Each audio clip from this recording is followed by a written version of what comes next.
değerli arkadaşlar, değerli dostlar. Bugün Zerdeş TV'nin yeni bir çalışmasına tekrar bir aradayız. Bugünkü yorum analiz programında e, İsviçre'nin Davos kasabasında başlayan toplantıyla ilgili. e, Dünya Ekonomik Forumu'nun toplantısına ilişkin bilgilenme yapacağız. Bugünkü çalışmamıza katkı sunan arkadaşımız değerli Kurdo Baksi. Daha önce de bize katılmış ve bize katkı sunmuştu. 2200, 120 ülkeden 2800'den fazla insanı, siyasetçi, akademisyen ve sivil toplum kuruluşunun temsilcisinin katılımıyla e, gerçekleşiyor ve yaklaşık 300'e yakında toplantı gerçekleştirilecek. Bu seneki Dünya Ekonomik Forumu 54.'sü 70'li yıllardan beri başlayan ve dünya ekonomisinin gidişatına dair dünyayı tartışan, e, öncelenen gerek teknoloji gerek sosyalist gelişmelerle ilgili bilgiler aktaran ve aynı zamanda e, dünya ekonomik sistemini ve yönetim erklerini bulandıran insanların bir vizyon oluşturmak amaçlı yapılan bir toplantı. Tabii bu aynı zamanda karşılığında ona karşı gösteriler yapan sivil toplum örgütleri, farklı konferanslarda yapılan bir yer. Biz bugün sevgili Kurdo Baksi ile ee, nasıl gidiyor forum? Neler içeriyor? Ne anlatmaya çalışıyorlar bu sene? Onu anlamaya çalışacağız. Hocam hoş geldin. Nasılsın? Sağ ol, teşekkür ederim. Siz nasılsınız? İyisiniz inşallah. Teşekkürler, sağ olasın. Burası karlı, kışlı, soğuk biraz. Sanıyorum sizin orada öyle. Evet, burada da İsveç'te de öyledir. Karlıdır, Evet. çok karlı. Peki hocam, bu Dünya Ekonomik Forumu'nun bu sene öncelediği nedir? Kimler var? Ne yapılıyor? Konuşulan neler? Bu konuda bize bilgi verir misin sevgili hocam? Evet. Her şeyden evvel yani ilginç olan bu sene Davos konferansına Türkiye'den hiç kimse katılmıyor. Yani ne Erdoğan ne Mehmet Şimşek hiç kimse. Bu da çok ilginç bir şeydir. Çünkü yani Erdoğan ve onun etrafındaki AKP'liler bu Davos konferansında eskiden çok kullanırlardı, çok reklam yaparlardı. One minute, one minute diye bağırırlardı hatırlıyorsunuzdur e, eski zamanlarda. Ama bu sefer gelmediler. Çünkü Türkiye'nin ekonomisi çok kötü gittiği için ve Erdoğan genellikle bu Davos konferansında para diliyorlardı, para istiyorlardı. Ama artık Türkiye'ye para verecek bir devlet kalmadığı için heyetlerine demişler artık yurt dışına gitmeyin yani para istemeyin. Artık biz kendi kendimiz kafamız kendi çaremize bakalım. O önemlisi oydu. İkinci önemli nokta Zelenski'nin yani Ukrayna'nın Cumhurbaşkanı'nın oraya gelmesiydi. Oraya gelmesi çok önemli çünkü Ukrayna'ya şu anda hem silah az geliyor hem de Amerika'da biliyorsunuz kongrede para ve para verilmesi şu anda durdurulmuş. Yardımlar genellikle durdurulmuş. Ve Zelenski çok korkuyor. Eğer Trump Amerika'da seçim kazanırsa Ukrayna için felaket olur düşüncesi var bir yandan da. İşte buraya gelip diğer ülkelerin de yani daha çok Avrupa Birliği ve yani onlardan yardım istiyor. Çünkü Çin'e bildiğiniz gibi Ukrayna'ya herhangi bir şekilde yardımcı olmayacak. Çin de burada var tabii ki. Çin burayı çok iyi kullanıyor ve ilginç olan da bu Davos konferansında yani dünyanın ekonomisinin nasıl iyiye gidecek ve savaşlar olacak mı olmayacak mı? Bir de Türkçesi galiba ne diyorlar artificial intelligence Yapay ve zeka. zeki Yapay zeka. yapay zeka. Hı hı. Yapay zeka da burada çok konuşulan bir konudur. Ve tabii ki Evet. yapay zeka geldiği zaman işsizlik artacak. İşsizlik arttığı zaman daha başka sorunlar olacak. Ve diğer yandan da nüfus artışı var biliyorsunuz dünyada. Tabii Çin'de ilk kere nüfus 2 yıldır geriliyor. Şu anda artık Hindistan dünyanın en kalabalık ülkesi ama e, genellikle de Afrika'da mesela çok büyük bir orantıda nüfus fazlalığı var. Veyahut da nüfus artışı çok hızlı geliyor. Asya biliyorsunuz her zaman çok kalabalık bir ülkedir. Kıtadır. Asya dünyanın en çok kalabalık ülkeleri Endonezya'dır, Hindistan'dır işte Çin'dir, bunlar hepsi oralardadır. Tabii ki Asya'da da nüfus artışını tartışanlar var. Diğer yandan önemli olan nokta yani Ukrayna'ya yalnız bırakmamak için çalışmalar var. Fakat bizim için ilginç olan bir şey daha oluyor bu konferansta. Çünkü aynı çatının altında hem Federal Kürdistan'ın Federal Kürdistan'ın başbakanı, hem İran, e, hem diğer ülkeler, herkes, bir de Amerika aynı çatı altındadırlar şu anda, yani bu hafta. O da ilginç bir şey. Yani o kadar olaylar yaşanıyor ki biz birazdan daha çok İran'ı konuşacağız. E, Fakat yine de bu Davos konferansında hem Avrupa Birliği'nin dış ilişkilerden sorumlu kadını, sorumlusu bayan orada var. Hem de Amerika'da epey kalabalık bir şekilde. Çünkü Amerika'nın, biliyorsun, dünyanın en büyük şirketleri Amerika'dadılar ve bu şirketler genellikle buraya geliyorlar. Ve burada hem yeni fikirlerini anlatıyorlar, hem de mal nasıl satacaklar bir şekilde. Yani aslında Davos bir şekilde kime sorduğuna bağlı. Bana göre sorarsan bir pazar yeridir. Yani bir pazardır. Oraya değişik değişik ülkeler geliyor. Birbirlerine silah satın alıyorlar, birbirlerinden mal alıyorlar ve diğer yandan da fikir alışverişi oluyor. Ve Davos'ta görüşmeler çok basit bir şekilde oluyor. O kadar zor planlı olmuyor. Yani orada spontan olarak birçok görüşmeler gerçekleşiyor ve bu daha çok, diyelim ki, ekonomi, yani ilişkileri iyi olmayan devletler için burası güzel bir fırsattır. Ben tabii ki bir Kürt olarak Kürdistan'ın orada temsil edilmesinden de ekstra bir gurur duyuyorum. Böyle burada durayım. Teşekkürler. Kürtü hocam, bu sene siyaseten yani dünyanın ciddi bir kaosa sürüklendiği bir süreç biliyorsunuz. Özellikle de Ukrayna'yı temel alan o savaşın artık yani patapat döneminde mi yoksa kim kazandı sürecinde mi, o da yetmedi ve 7 Ekim'deki bu İsrail'deki olay gündeme geldi. O da yetmedi. Yemen olayı gündeme geldi. O da yetmedi. Bugün İran ile ilgili sorunlar tartışılıyor. Bu siyaseten yani ekonomik forum ama siyaseten öne çıkartılmak istenen nedir? Mesela Zelenski'yi dinlerken onu nasıl yorumlamak lazım? Ona nasıl bakmak lazım? Yani bu Davos Konferansı düzenleyenler kapitalistlerdir. Yani bunu tabii ki bir şekilde burada onun detayı bilmeyenler için anlatalım. Ama diğer yandan da şöyle bir durum var. Yani Ukrayna anti-Rusya bir çizgi var burada. Hı E, hı. Ve Zelenski'nin buraya gelip konuşması ve ona o kadar ilgi gösterilmesinin sebebi de, yani eğer Rusya Ukrayna'daki savaşı kazanırsa durmaz, başka Avrupa ülkelerine gelir ve yavaş yavaş Üçüncü Dünya Savaşı başlayabilir diye korkular var. Yani Hı. bu bunu başka şekillerde de görebiliriz. Mesela İran'dan niye rahatsız oluyoruz? Çünkü İran, ya Rusya olmasaydı böyle gidip Suriye'de bilmem istediğine vurmazdı. Veyahut da Irak, Kürdistan'da vurmazdı. Çünkü veyahut da Pakistan'ı vurmazdı ki biz onu birazdan konuşacağız. Hı. E, Ama ilginç olan, Zelenski ve Ukrayna halkının şu anda vermiş olduğu mücadelenin aslında tüm Batı dünyasını ilgilendirdiğini ve bu yaşadığımız hayat, yani ifade basın özgürlüğünün olduğu, demokrasinin olduğu, işte normal olarak 4 yılda bir seçimin olduğu ülkelerde yaşadığımız bu modelin ayakta kalması için epey çalışmalar oluyor. Yani burada işte korkular var. Mesela diyelim ki niye İsveç ve Finlandiya NATO üyesi olmak istiyorlar? Çünkü ya da oldular, Finlandiya oldu. Çünkü Rusya'dan bir korku var.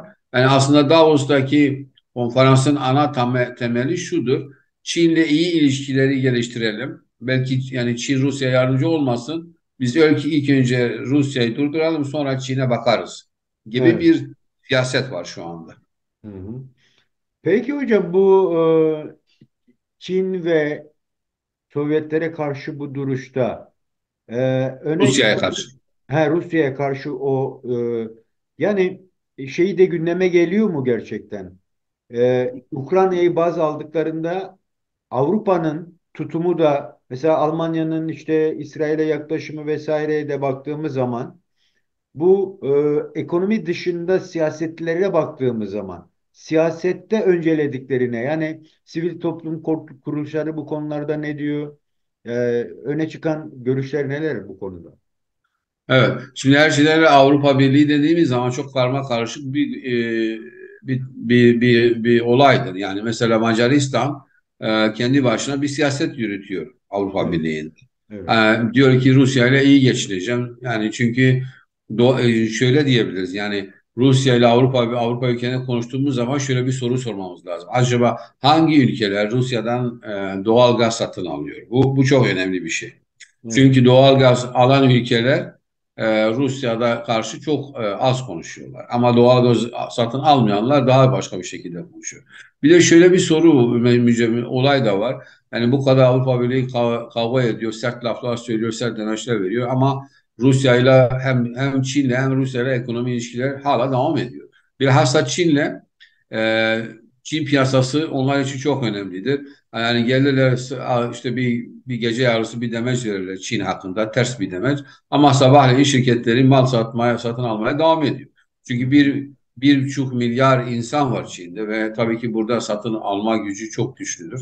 Ve diğer taraftan da Rusya'yla da mesela bazı e, doğal gaz olayında mesela Macaristan'la ilişki devam ediyor. Ama şöyle bir durum var. Mesela Almanya Almanya'nın eskiden şöyle bir siyaseti vardı. Tüm Avrupa'daki ülkelerle kavga et ama Rusya'yla kavga etme. Daha çok bunu e, Merkel döneminde gördük. Mesela hatırlarsınızdır. Yani hep Rusya ile Avrupa arasında krizler olduğu zaman Merkel uçağa atlar giderdi. Putin'le bir akşam yemeği yerdi. Orada olayları kapatırdı. Yani bir aralarında hatta bazen de Merkel için Putin'in annesi de deniliyordu yani. Yani o kadar yani bir anne gibi gidip yanında oturuyordu, hallediyordu. Ama şu anda Almanya sesini yükseltti. Şimdi Evet. Almanya'nın sesini Avrupa'da yükseltmesi her zaman çok önemlidir. Yani Evet. spontan halinde olan bir şey değildir. Yani burada illa Putin gidecek. E, Bunu istiyorlar. E, Ve eğer yani Putin'in çok tehlikeli olduğunu Ukrayna'da durmayacağını ve bundan dolayı da tüm Batı dünyasının birleşip onu durdurmasını istiyorlar. Diğer yandan da biliyorsun başka ekonomi konularda hala da Rusya'yla ilişkiler devam ediyor. Şöyle de diyebiliriz yani Avrupa'da ikiyüzlülük var. Yani bir yandan ekonomi devam ediyor, diğer yandan siyasi demeçler oluyor. Ve aynı zamanda madem ki Ukrayna'yı o kadar seviyorlar, o zaman Almanya asker göndersin mesela oraya veyahut Avrupa Birliği göndersin. Hiç kimse hiçbir şey göndermiyor. Ayrı ayrı şekilde para veriyorlar. Daha mesela diyelim ki Danimarka birkaç uçak için söz vermişti, onları gönderdi. Hollanda daha göndermemiş savaş uçakları. Almanya kaç tanesi mesela onlara e, şey benim anladığım kadarıyla Avrupa Birliği'nin ve sözlerinin %50'sini yerine şu ana kadar getirmemiş. Yani Bunu şu anda Zelenski bunu dile getirdi mi? yani bir şekilde dile getirdi evet. Yani mesela mühimmat ammunition yani galiba diyorlar İngilizce. Evet. Burada mesela e, askeri birkaç şeyi mesela söz verdiler göndermediler. Ve Evet. şu anda son 2 haftada Rusya'nın yavaş yavaş az da olsa yani 1-2 kilometre de olsa savaşta Ukrayna'da bazı yerleri ellerine alıyor. Bunu da Bir görüyoruz. de Yani Putin'in bir açıklaması oldu. Yani savaşın 2025'e kadar süreceğine dair bir belirlemeleri falan oldu. Yani dolayısıyla Batı'nın buna tavrı ne oldu sizce? yani Batı Putin'in o laflarını fazla dinlemiyorlar. Yani Batı için şu anda yani Batı'da iki görüş var. Bir tanesi diyor ki sonuna kadar Ukrayna'nın yanında olalım ve ekonomik Evet. mi yardımcı olalım. Bu bir grup. İkinci grup da diyor ki şu ana kadar diyelim ki Kırım bölgesini ele almış olan Rusya. O Kırım ona kalsın ama barış antlaşması olsun ve Putin evinde oturur. Krem'de oturur. Yani burada işte sorun var. Şu anda Zelenski'nin aslında sorunun başında cevabını vermem gerektiğini unutmuştum. Kusura bakma. Hı hı. Zelenski'nin korkusu şu anda Batı'nın Ukrayna'yı zorlayıp Kırım'dan vazgeç, Putin'le anlaş, elindeki toprağa devam et. Hı, Ve böyle bir durum Ukraynalılar için felaket olarak gözüküyor. Ve hı, diğer yandan da şunu görüyoruz. Yani son dönemde mesela e, Ukrayna'nın yeni asker ihtiyacı çok var. Hani korkunç bir şekilde ihtiyaç var. Yani diyorlar mesela onun için de mesela son dönemlerde binlerce kadın artık şeye gidiyor, savaşa gidiyor. Bu da ilginç bir şeydir. Yani hı. kadınların böyle çok büyük bir şekilde savaşa katılmaları da bazı sorunların Ukrayna'da yaşandığını gösteriyor. Hı hı. Ve fakat önemli olan nokta şudur. Zelenski'nin Davos'a gelmesi diyor ki bize sahip çıkın sonuna kadar ve Kırım'ı da yani işte Çerson'dur başka bölgeler bunları bize geri alın ondan sonra kızdıralım. Evet. Peki hocam. Şimdi değerli hocam, şimdi şöyle bir bakalım. Bu ekonomik forum dolayısıyla da dünyanın sorunlarını gösterip ama bir de bunlara çözüm arayışı içerisinde tabii bazen bizim anlayabileceğimiz dilden, bazen de kendilerinin anlayabileceği dilden. Şimdi Ukrayna bir sorun. İşte dediğim gibi Filistin bir sorun. Yemen ortaya çıktı. Bunların hepsi de bu dünya ekonomisini etkileme olasılıkları çok yüksek olan şeyler. Yani bir taraftan bakıyorsunuz petrol fiyatları düşüyor. Halbuki aslında kısıtlı üretim var vesaire. Bir taraftan bakıyorsunuz e, ülkeler cepheleşmiş ama kim hangi cephede netleşmiyor. Dolayısıyla böyle baktığımız zaman Avrupa şu anki Yemen ve Filistin meselesine nasıl bakıyor bu? Orada bir şeyler çıkıyor mu? Bir anlatımlar var mı? Evet, şimdi şöyle bir durum var. Yani Avrupa olaylara iki şekilde bakıyor. Şimdi Hutsiler biliyorsun Yemen'deki grup ve İran'ın Kızıldeniz'de bombalamaları, işte misillemeleri falan, gemileri durdurmaları. Tabii ki şimdi Kızıldeniz'i bizim dünya ticaretinin %15'i oradan geçiyor. Yani bu Evet, çok gemi önemli. geçişleri yani. %15 ticaretin oradan geçmesi gemilerin oradan geçmesi tabii ki dünya şey için ekonomik olarak çok önemli. Çünkü her şey pahalılaşıyor. Eğer oradan gemiler geçemezlerse o zaman çok uzun bir yolda Afrika'nın işte bilmem etrafında dolanıp gitmesi lazım. Bundan dolayı da tabii ki İran'ın şu anda durdurulması dünya ticareti için daha önemli oluyor bir şekilde. Yani Evet. tabii Ukrayna'da daha çok insan ölüyor, daha büyük bir şeydir. Ama e, onun Ukrayna'nın dünya ekonomisine fazla zarar vermesi imkansızdır. Yani çünkü işte 45 milyon insan yaşıyor ve stratejik bir bölgedir ama boğazların olup veyahut da işte kıtaların birbirine bağlanması gibi bir şey yok yani o şekilde. Ama Kızıldeniz çok önemli. Orada kontrolü sağlayan tabii ki daha güçlü oluyor. Bundan dolayı da İran bir şekilde güncel oluyor. Diğer Evet. taraftan da burada şu anda e, Davos konferansında hangi sorunları öncelikler ne olacak? O tartışılıyor. Yani Nedir ilk onlar önce hocam? Hı. Mesela İsrail-Filistin sorununda Avrupa'da şöyle bir durum var. Herkes daha çok devletlerin hepsi İspanya'yı çıkarırsa belki Portekiz'de bazen hepsi İsrail'e sahip çıkıyorlar. Hı hı. Yani Filistinlilere fazla sahip çıkan e, şey yok. Yani hükümetlerde veya daha basında Hı hı. hala herkes daha çok İsrail'e sahip çıkıyor. Ama tabii sivil örgütler var. Evet. Onlar miting yapıyorlar. İşte Fransız, Paris'te, tünel, metroda falan veyahut da Berlin'de çok büyük bir şey olmuştu. Hı hı. Tabii bunların gücü yok. Yani tesir edemiyorlar. Ee, Hani Avrupa Birliği ile Avrupa ülkelerinin çoğu Amerika'ya bakıyorlar. Amerika işte İsrail'e sahip çıktığı zaman onlar da onlara sahip çıkıyor. Tabii bu arada bizim Kürtler de şöyle diyor yani Filistinler bizim mitinglerimize gelmiyor. Biz niye onların mitingine gidelim? Hı E, hı.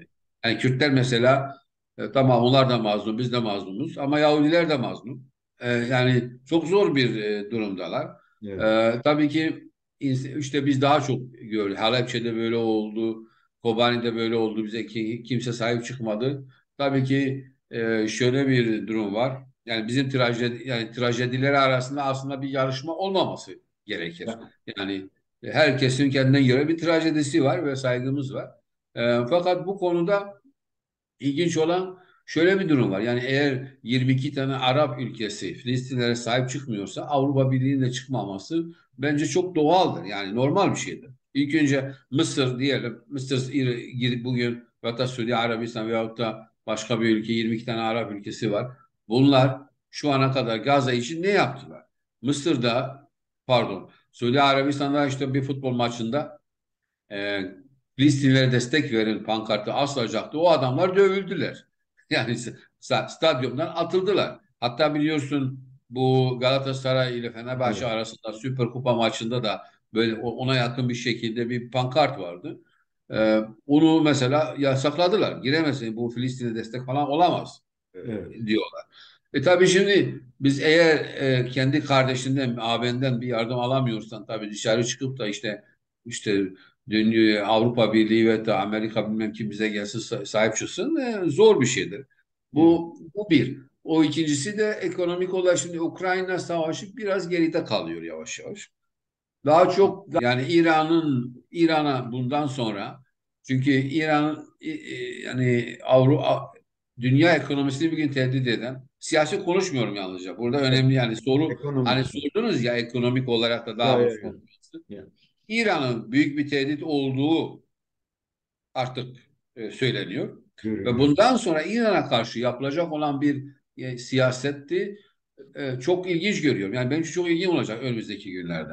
Mesela İsveç bugüne kadar İran'a aleyhine bir demeç vermiyordu. Ama dün akşam demeç verdiler. Yani çok ilginç. Bugüne Ne kadar diyor? Ne İsveç İsveç'te? devleti, evet bir de Avrupa Birliği, Hevler'deki, tabii Erbil diyenler de var ama Hevler Kürtçesi. Hı hı, Hevler, Hevler'deki o saldırıya karşın mesela hem Amerika sahip Kürtlere destek verdi. Hem İsveç hem Avrupa Birliği destek verdi İran'a karşı. Ve bu e, Pakistan'da ilginç olan eğer Amerika onlara söylemese bugün gidip işte sabahleyin İran'daki bazı Beluç grupları bombaladılar. Yani bu da ilginç. Yani Pakistan ki zaten şeydir yani fazla fazla askeri olarak güçlü bir devlet değildir. hı hı. Ama İran'a vurması da çok ilginçtir. Niye? Çünkü Pakistan biliyor sen İran öyle bir ülke sana saldırır. Sen ona bir tokat attın mı hemen kaçıyor. Bak şimdi İran cevap vermeyecek. Bu Pakistan geldi vurdu. Hı hı. Orada 9 tane e, Beluç olan başkaları olan artık kimse öldürdüler. Fakat bu da çok ilginç. Yani İran devleti hem şöyle yapıyor. Hem Hamas'a destek veriyor. Hem Hizbullah'a destek veriyor. Yemen'de kendine bağlı bir hükümet kurmuş bir şekilde. Husilere. Suriye'yi kendi kontrolüne almış. Irak'ta istediği gün işte gidiyor KDP, Irak'ın Komela'nın e, e, karargahlarını bombalıyor. Her haftada bir Kürtleri öldürüyor. Ondan sonra İdlib'e kadar uçak yolluyor. Yani kendini dünyanın böyle sanki imparatoruymuş gibi gösteriyor. Çünkü nedir? Olay şudur. İran'da halk ondan rahatsız diyor ben bir şekilde gidip vuracağım. Bunlar İsrail ve Amerika'nın ajanlarıdır. Şudur budur diyor. Hep İsrail ile Amerika laflarını kullanıyorlar. Ve bu artık eskiden İran işte atom bombası yapmasın da ne yapıyorsa etsin. Gözlüğü kırpanlar oldu biliyorsun İran'a. 45 yani 1 Şubat'ta İran'da Ayatollahlar 45. yılını dolduruyorlar. Yani 45 yıl oldu eğer hatırlıyorsanız. Hı 1 hı. Şubat 1979 yılında Ayatollah Khomeini Paris'ten uçakla geldi. Kahraman gibi karşılandı havaalanında. Ya. Ve tabii şöyle İran halkı kendi celadına alkışladı. Onu da rahatça söyleyebiliriz Hı hı. ve Kürtlere hiçbir hak vermedi. Şu anda önemli olan nokta şu. Bu Davos'ta acaba ben şöyle düşünüyorum. Yani İran'a artık saldıralım görüşü mü O noktaya geleceğim Kurdu Hocam. hakim? Evet. Şimdi şöyle bir açılım, şöyle baktığımız zaman Yemen'de Husiler var. Daha önce Suudi Arabistan'la çatışmalar vardı hatırlarsanız. Evet. Şimdi o bitti. Çin geldi. Suudi Arabistan'la İran'ı e, Hı. uzlaştırdı. Ondan Uzlaştırdı. ondan sonra İbrahim anlaşmalarıyla İsrail e, artık Arap devletleri arasında daha bir böyle tanınırlık haline getirildi. Tam o noktada Hamas'ın saldırısı çıktı ve olay tamamen farklılaştı. Bugün yani öyle bir güç ki en azından görünen o İran bu proxy savaşları dediğimiz yani Evet. kendisine bağlı gruplarla savaşmaya ve savaşı sürekli kendi sınırının dışında tutmaya çabalıyor. Ancak bir bakıyorsunuz ki o proxy grupların bir kısmı Batı grubuna yani ABD, İngiltere'nin hatta en son baktılar ki olmuyor. İngiltere, ABD ve öbür Batı ülkeleri bombalamak zorunda kaldı Yemen'i. Buna rağmen Tutsiler diyor ki biz durmayacağız. Söylediğiniz gibi Dünya Ekonomik Forumu'nun da birinci konumu olması lazım. Çünkü dünya ekonomisinin gerçekten de Oden enerji hatlarının bir merkezi konumunda orası Kızıldeniz. Şimdi oradan geliyoruz. E, Suriye'de, Irak'ta da bu proxy güçleri var. Ve o yetmiyor ama savaş yine kendi sınırlarının dışında ABD'ye vurmuyor. İngiltere'ye vurmuyor. İşte Türkiye'ye vurmuyor. Ama gidiyor Kürt'e vuruyor yine. Yani herkes İran'ı karşısına alıyor. İran 6 aylık bebeği karşılığına. Yani burada ne dememiz lazım? Bu İran'ın bu çıkışı gerçekten de Batı'yı biraz böyle zorluyor mu? Yoksa başka bir şeyler mi var? Yani bu ekonomi forumda buna dair bir şeyler var mı? Gerçekten arka plan kulislerde vesairede neler görüyorsunuz? Evet, yani tabii güzel bir soru sordunuz. Şimdi her şeyden evvel Kürtleri, yani o Barzani ailesini zora sokmak istiyor aslında orada. Aslında orayı bombaladığı zaman Türkiye'de bir mesaj veriyor. Yani sen işte Irak Kürdistan'ında ben varım, ben geliyorum yavaş yavaş. Sen bunu, ben Orta Doğu'nun abisiyim, ben karar veririm işte falan. Yani bir öyle sinyal veriyor. Ondan sonra mesela diyor ki ya diyor İsrail'in diyor o İsrail ve bir Mossad'ın üssü diyor. Halbuki normal tanıdığımız bir insanın evi yani. Biliyoruz kimdir. Hatta İsveç'te yaşamış. O bir Hı, tane öldürülen arkadaş. hı. Yani bunlar tabii ki şeydir, bilinçli olarak, yani mesela zengin Kürtler var, mesela elit Kürtler var. Bunları ortadan kaldırmak istiyor. Hani Evet. bunu eskiden, şimdi ilginç olan nokta şu. e, Normal, e, Türkiye, İran, Irak, Suriye'nin eskiden bir politikası var. Kendi Kürtlerini öldür, komşu Kürtleri sev. Şimdi bu siyaset artık kalkıyor, bitiyor. Hani Evet. mesela artık gidiyor oradaki, mesela Türkiye Rojava'daki Kürtleri öldürüyor, öyle değil mi? Ya, Şimdi İran gidiyor Başur'da federal devlette Kürt öldürüyor. Yani bu aslında Kürt düşmanının ne kadar büyüdüğünü gösteriyor. Yani çünkü Kürtler güçlü olduğu zaman böyle şeyler de oluyor. Yani Kürtler evet. hem güçlüdürler hem de Orta Doğu'da çok önemli bir konuma geliyorlar yavaş yavaş. Bunu durdurmak için artık çıldırmışlar. Tabii bu en önemli nokta budur. Yani İran Kürtlerden artık çok korktuğu için ve kendi rejimine de fazla inanmadığı için bunları yapıyor. Diğerinde de şöyle bir test yapıyor. Yani diyor ki pardon, ben Pakistan'a vurduğu zaman bir test yaptı. Acaba Pakistan ne diyecek, ne olacak? Ben bunu kullanabilir miyim? Tabii ki ters tepti. Ama şöyle bir şey biliyor. Yani mesela normal olarak geçen sene biliyorsunuz bir tatile gitmiş olan 9-10 kişiyi Türkiye devleti öldürdü. İşte Birleşmiş Milletler'de bir iki tane konuşma yapıldı. Ondan sonra herhangi bir şey olmadı. Yani kim Kürtleri öldürüyorsa ceza almıyor. Yani cezasız kalıyor. Bundan dolayı da işte biz de vururuz, ama bu sefer İran'ın yaptığı ters gitti. Yani nasıl ters gitti diyelim. Onlar için kolay olmayacak. Çünkü hem Suriye'de vurmaları hem şu anda çok hassas bir dönemde Irak Kürdistan'la vurmaları, bir de Pakistan vurmaları tabii ki e, İran için büyük sorunlar yapacak. Ve bence bu Davos konferansının bittikten sonra yavaş yavaş bir iki hafta içinde bazı şeyleri öğreneceğiz. Şu anda tam kulislerde ne olduğunu ben bilmiyorum, ama İran'a karşı bir sert bir politikanın yaşandığını şöyle değişik değişik ülkelerin son 24 saatteki demeçlerine baktığımızda sert İran'a karşı sert bir siyasetin yolda olduğuna inanıyor. Mesela İran şu anda Türkiye, İsveç'ten 4 kişi tutuklamış yani son 18 sene içinde ve bunları yani bir şekilde rehine tutuyor ve vermiyor. Buna rağmen İsveç çok sert konuştu İran hakkında.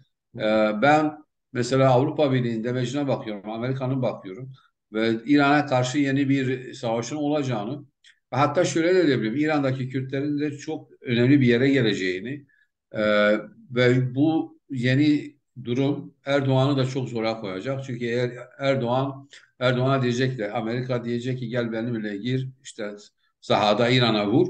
Ve tabii o zaman ne olacak? Yani çok ilginç olacak. Şimdi biliyorsunuz e, bir zamanlar Kürtlerin herhangi kontrol ettiği bir toprak yoktu. Şu anda federal devlette e, federal devletleri var. Rojava'da da pratikte bir devletleri var. Yani o her büyük bir sorun Orta Doğu'da bir olay çıktığında 2000 işte 3'te Saddam Hüseyin Savaşı başladı. Kuveyt ve Saddam Hüseyin Savaşı başladığında Kürtler ne oldu 1990'da? Federal bir devlet kurdular. Sonra da Arap Baharı başladıktan sonra Suriye'de de facto bir devlet var. Ve şu anda bu galiba İsrail ile Filistin sorunu da yavaş yavaş e, İran'daki Kürtlere bir şeyler verecek. Ve tabii en Evet. son Sıtkı Hocam, bu Türkiye'deki konuda Kürtler hakkında olacak. bu konuda Evet. var mı tartışmalar gerçekten, Doğu Kürdistan'la ilgili, yani bu İran'a sanki hemen gireceklermiş gibi değil ama bir beklenti de var aynı zamanda ve Tabii bu aylar Türkler- sürebilir. Belki bir yıl daha olur ama Türkiye'ye bir gözdağı verildiğine dair bazı şeyler öne çıkıyor. Çünkü işte KDP bölgesinin Ee, Türkiye ile ilişkileri çok iyi. YNK'nin İran'la ilişkileri çok iyi. İran'daki Şii grup İran'a karşı. Yani böyle karmaşık bir şey var. Yani burada Türkiye'yi nerede konumlandırıyorlar? Bu konuda bir şeyler söyleyebilir misin?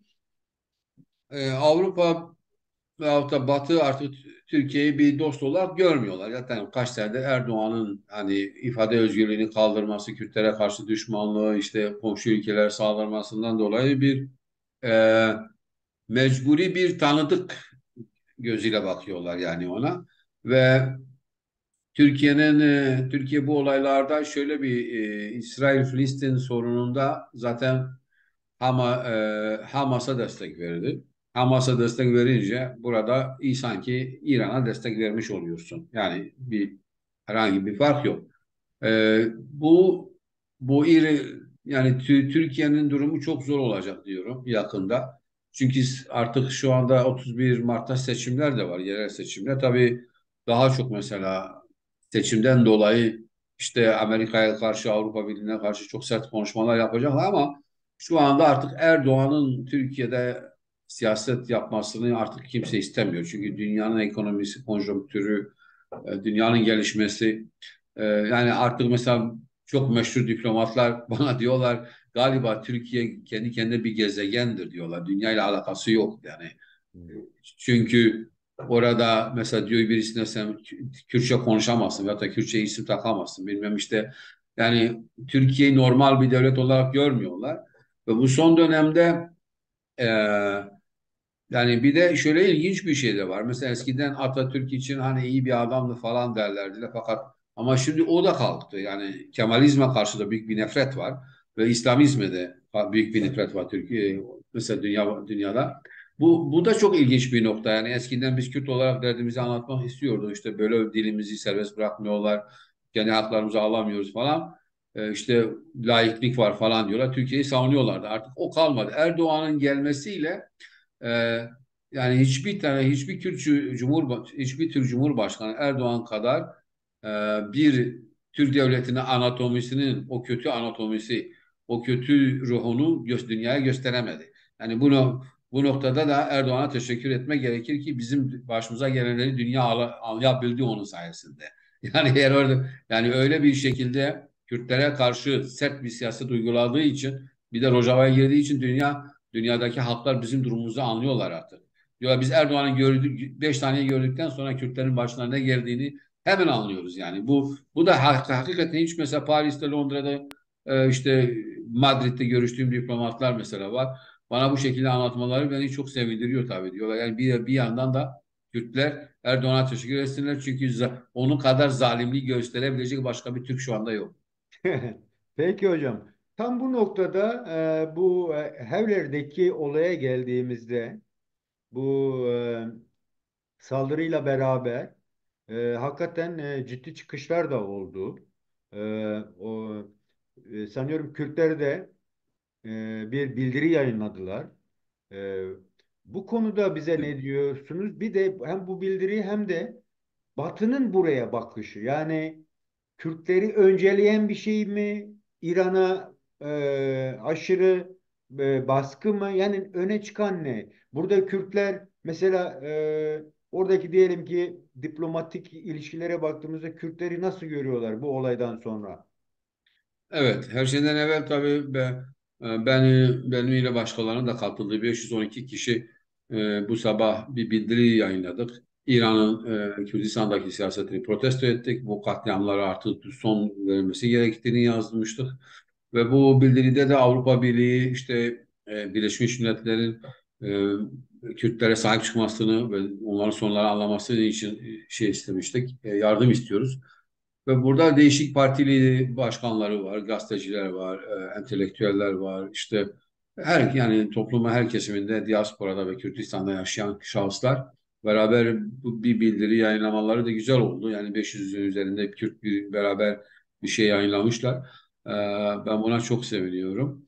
Şimdi dünyada tabii ki bence normalinden daha fazla bu sefer Kürtlere destek geldi. Yani başvur yani federal devleti yani bu olaydan sonra. Fakat bunun ne kadar siyasi olacağını, ileride ne olacağını şu anda kestirmek zor. Sanıyorum Ama diğer Kürtler yandan için sanıyorum Kürtler için iyi oldu. Çünkü böyle daha bir destek iyi geldi. bir arada karar verme süreçlerini belki bir şeyler toparlayıp bir şeyler yapmak. Yani biz de varız. Mesela demin de DEM Parti'nin de açıklaması var. Bu çok Evet. olumlu bir şey. Demek ki diaspora önde olmak üzere bütün Kürtlerin bir araya gelebileceği artık sorunlarına karşı koyabileceği bir e, farklı güzel bir boyut da ortaya çıkıyor. Tabii ki Avrupa'nın da veya duyarlı kitlelerin de etkisiyle bu çok daha öne çıkarılıp gerçekten de Kürt düşmanlarına karşı tepki de artıyor gibi görünüyor. Doğru değil mi? Evet, aynen öyle. Ben de katılıyorum yani bu konuya. Yani aynı öyle iyi anlattınız. Yani Kürtlerin de şu anda beraber fikirleri ne olursa olsun ve aynı çatı altında olmaları, beraber çalışmaları, işbirliği yapmaları çok önemlidir. Yani düşmana göstermek gerekir ki biz bir halkız. Aramızda ayrı ayrı fikirler var ama bizim ortak noktalarımız vardır. Ve biz bu ortak nokta davamızda ortak davamızdan vazgeçmeyeceğiz. Yani bunu hem dünyaya anlatmak hem de düşmanlara anlatmak bence çok çok önemli bir noktadır. Şimdi tabii klasik olarak da bu tabii diğer yandan da şöyle bir durum var. Yani keşke daha fazla Kürt lobistleri olsaydı. Daha fazla e, mesela Irak Kürdistan'da iyi çalışmalar yapmış olmaları gerekirdi. Maalesef hala da eksiklikleri çoktur. E, Fakat bu sefer şöyle bir durum da var. Yani Irak Dışişleri Bakanı Kürttür. Ve bence onun rolü mesela e, İran'ın büyükelçisini İran'a yollamaları, protesto etmeleri Irak devleti için bir ilktir yani. Saddam öldükten sonra ve da Saddam düştükten sonra e, normal olarak biliyorsunuz da İran'ın rolü Irak'ta çok güçlüdür. Ama Kürtlere bu sefer normalde Kürtler öldürüldüğünde sahip çıkmıyorlardı. Fakat şu anda sanki bir değişiklik var. Artık bu Fuat Hüseyin yani Dışişleri Bakanı'nın Kürt olmasından mı kaynaklanıyor veyahut da başka sebepler var. Hani Al-Sudani'nin hükümeti artık İran'a karşı bir yeni siyaset mi üretmek istiyor ya da Amerika'dan bir telefon mu geldi? Ben bunları bilemiyorum şu an. Ama Evet. yani bildiğim bir nokta var. Yani Bağdat'ın böyle sert bir şekilde tavır koyması da bence İran için bazı şeyler yoldadır gibi geliyor bana yani. Hmm. Yani Irak'ın, Suriye tamam cevap vermiyor. Zaten Suriye kendi İran'ın dost olarak görüyor. Onun ne istediğini yapabilir İran Suriye'de. Yani orada bir sorun orada yok. Ama şöyle bir durum var. Yani İran'ın büyükelçisini Tahran'a geri göndermek, işte protesto etmek, bu da yeni bir şeydir. Yani Irak için ve bu galiba Irak'ta sorunlar da yaşatacak. Çünkü İran yanlısı siyasetçiler çok güçlüdür Irak'ta. Bunda fakat Kürtler ile İran arasında seçenek yaptıklarında nasıl düşünecekler? Veyahut da acaba bir eksen oldu diyorlar ki işte Amerika ve Kürtler bu tarafta olsunlar. Sudani'de Kürtler olmadan hükümetini kuramıyor. Yani böyle çok ilginç şeyler oldu. Yani bu Evler'deki olaydan sonra bence Orta Doğu'daki bazı şeyler değişecek. E, ve savaş daha da e, büyüyecek. Ve bence artık birkaç ay sonra belki de İran'a karşı bir savaş hazırlanıyor. Tabii burada Orta Doğu yani İran'da biliyorsun Orta Doğu'da her savaş olduğunda biz Kürtler bir şekilde etkileniyoruz. Bizim yani her Kürdistan, zaman Kürdistan savaş meydanına dönüyor. Yani Birinci Dünya'da, İkinci Dünya'da öyle oldu. Çaldıran Savaşı'ndan bu yana biz nefes alamıyoruz. Evet. Peki Gürte Hocam, yine Evet, Dünya Ekonomik Forumu gözetimine baktığımız zaman, evet, ciddi bir savaş beklentisi demek, ekonominin de alt üst olması demek aslında bir evet. anlamıyla. Ve enerji kaynaklarının da ne yazık ki Kürdistan'da geçiyor olması, yani o bölgenin karmaşası Kürtlerin de tekrar ya bir nefes almasını gerektirecek yahut da tamamen yeniden dışlanıp Avrupa ile, yani Doğu ile Batı arasında sıkışıp kalmasına sebep olacak. Tam bu noktada baktığımız zaman öne çıkan başka bir şey var forumda. Bu yapay zeka ile ilgili e, bir şey gündemleştirildi. Yani bu risk analizi noktasında bakıldığında nedir yapay zekanın bu gelecekteki bu ekonomi, yani Batı'yı korkutan ne? Bu konuda bize neler söyleyeceksiniz? Yani yapay Şimdi zeka, yapay zeka olduğu zaman yani çok hem iyi hem kötü. yani Yani nasıl iyi tartışılıyor mesela orada? savaş. Mesela savaşta bazı şeyleri yapabiliyorsun ama işi kaldırıyor. Mesela diyelim ki normal olarak sen bir işçi tutuyorsun. Mesela bir işi yapılması için 5 tane 10 tane işçi tutuyorsun. Ama yapay zekan geldiği zaman gerekmiyor. Yani oraya bir makine koyuyorsun. Ne su içiyor, ne yemek yiyor, ne uyuyor. Orada duruyor ve aynı o hareketleri fabrikadaki hareketleri yapıyor. Yani bu tabii ki bence korkunç bir şeydir. Diğer taraftan da mesela yavaş yavaş insanların kopyalıyorlar yani bir şekilde. O da var. O da var biliyorsun. Yani buna O nasıl olmadı diyorlar? galiba daha hocam. Ha? Ona daha izin vermediler. Daha vermediler mi? İnsan Evet daha vermediler. Yok yasak. pardon. Fakat ilginç olan bu yapay zeka geldiği zaman e, şimdi bir taraftan biraz evvel anlatmıştım. Asya'da, Afrika'da nüfus çok artıyor. Diğer taraftan da işi azaltıyorsun.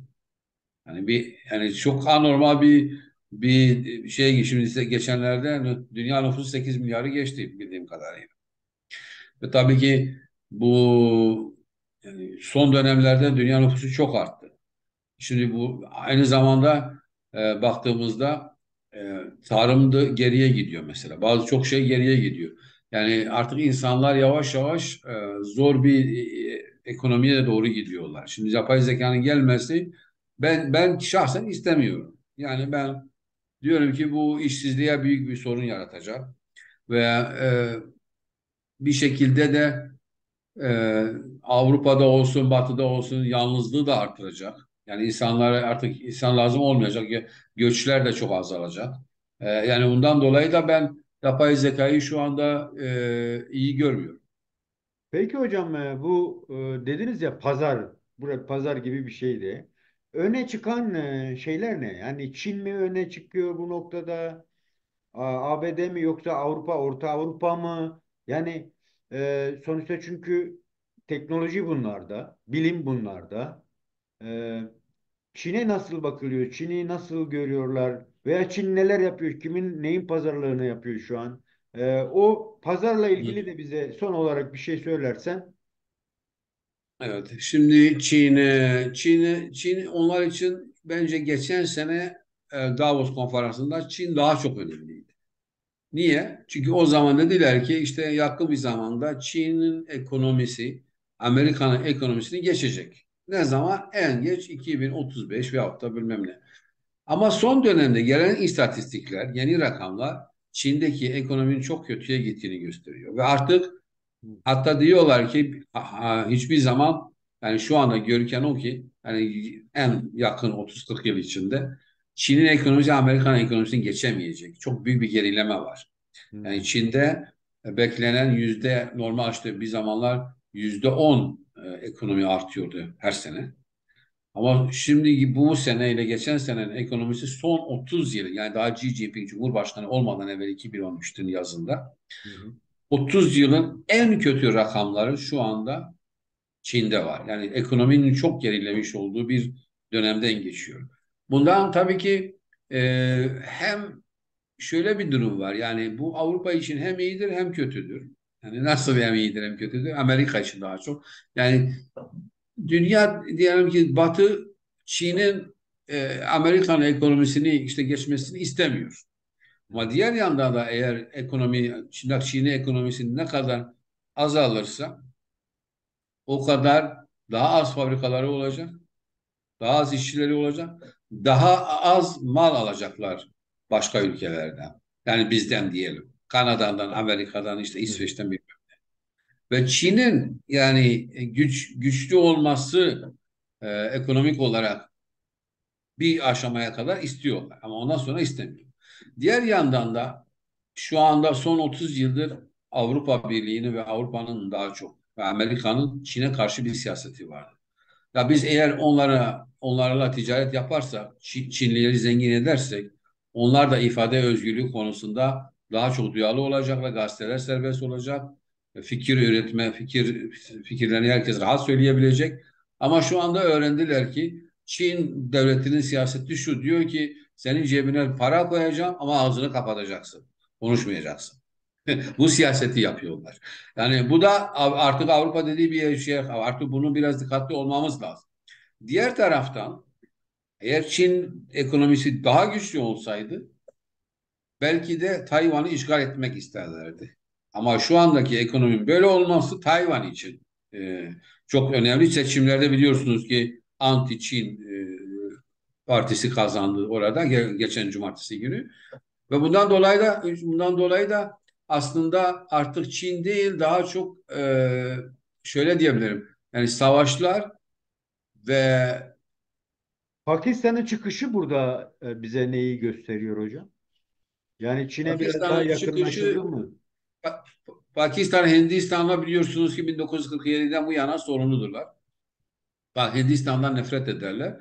Ama Hindistan'a sırf bu şovu Hindistan için aslında yapmıştır.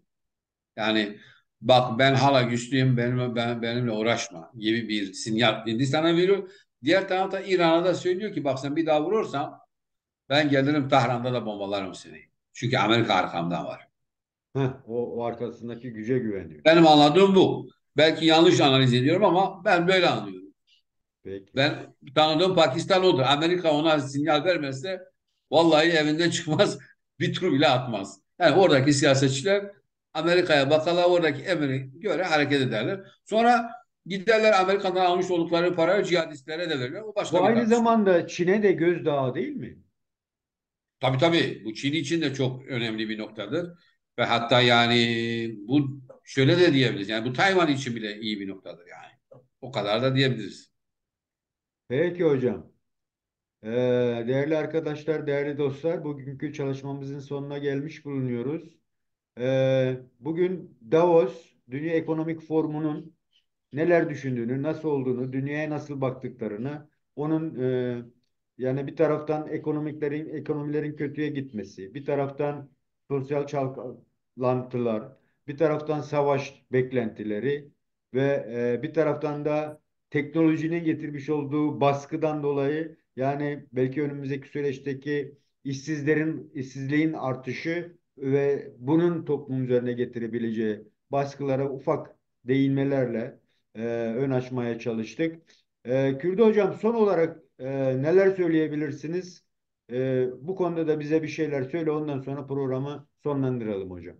Ben şöyle istiyorum, Kürtlerden yani soğukkanlı olmalarını istiyorum ve Kürtlerden birlik istiyorum.